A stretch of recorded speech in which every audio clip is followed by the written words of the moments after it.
Hi there. Today's video is not going to be terribly serious. One of the items I will be speaking of will have a great deal of significance to some of you. The other, probably not quite as much so. Anyhow, hopefully you stick around to the end of the video. I hope you enjoy it. And next time there will be something maybe with a little more substance. I've been reviewing the topics that I've covered over the past year. And, well, I've come to the conclusion that I'm getting close to exhausting my list of ideas for these videos moving on into the future.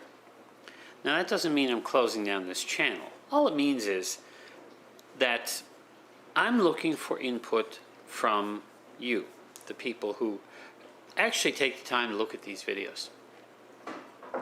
I want to know what topics you want me to research and talk about.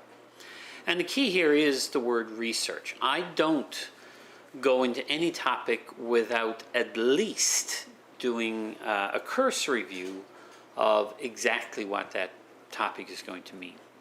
For instance, one of the topics that was suggested recently was macro photography. Now, as I mentioned in an earlier video, I am a lazy photographer. Macro is work. In order to do good macro, you have to take time and effort. As a result, I don't feel that I have the qualifications to speak on the topic of macro photography. Now, I have used extension tubes in the past. I have never been terribly pleased with the results. I have seen some of the experimental work that people have done. One I've seen recently was someone who actually took one lens, mounted it on his camera, and then took a second lens, reversed it, taped it onto the front of the first lens, and ended up with a most amazing photograph of the tip of a ballpoint pen. That type of experimentation and that type of do-it-yourself attitude is what, I think it's what truly moves photography forward. If we all just follow along and do things the way everyone else does them, then there isn't any progress. So guys, my last word on macro photography, get out there and try it yourself. The only warnings, you are going to have to use very small apertures because depth of field will be almost nil. You are going to need lots of light because small apertures mean very little light. You are going to need a tripod in most cases because you are going to need to keep that camera very still. And a tripod that has some form of adjustable center post, one that can tilt off at an angle, is very desirable since you are often going to be dealing with subjects that are not at nice eye level positions. So, a few little warnings from someone who really doesn't know what he's talking about. Hi there. Do you find photo editing a literal pain in the neck? I do sometimes. And the reason is simple. I've had myopia since childhood, which means that I'm nearsighted. However, as I grew older, the change in shape of your eyeball that occurs with aging has resulted with me becoming closer to farsighted. Now, unfortunately, that does not correct for the nearsightedness. Instead, it gives you the depth of field of an 85mm f1.2 wide open, practically nil. The result is that I wear bifocals. So, if I want to work on this computer screen now, I have to do this. Please notice the angle of my neck.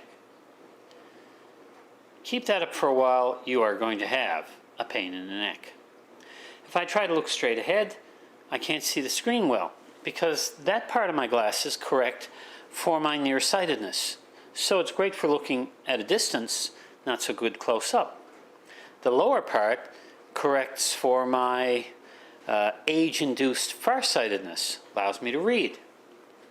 However, editing, whether it's this computer or my desktop machine downstairs, it is a pain in the neck. About the only thing I can edit on now with these glasses is a tablet. Because, of course, when you take a tablet, you can hold it down here and see it well. That's why I use a tablet more often now than I did in the past, because it's less painful. So what did I do? I went to my optometrist and I said, "Can you help me?" And he said, "Sure." "How far away is your computer monitor?" So I gave him an estimate and he gave me these.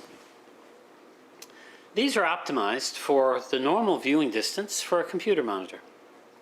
So if I put these on, I can now look straight at this screen.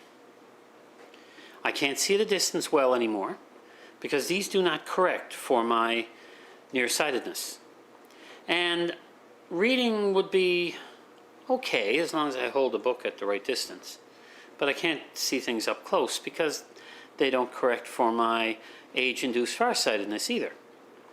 The result is that they have one purpose and one purpose only. Now that's also allowed me to keep the cost down. These are the cheapest frames that were in stock.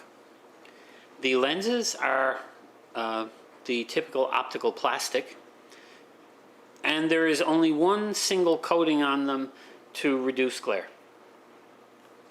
The result is a pair of glasses that cost about 1/4 the cost of my regular glasses.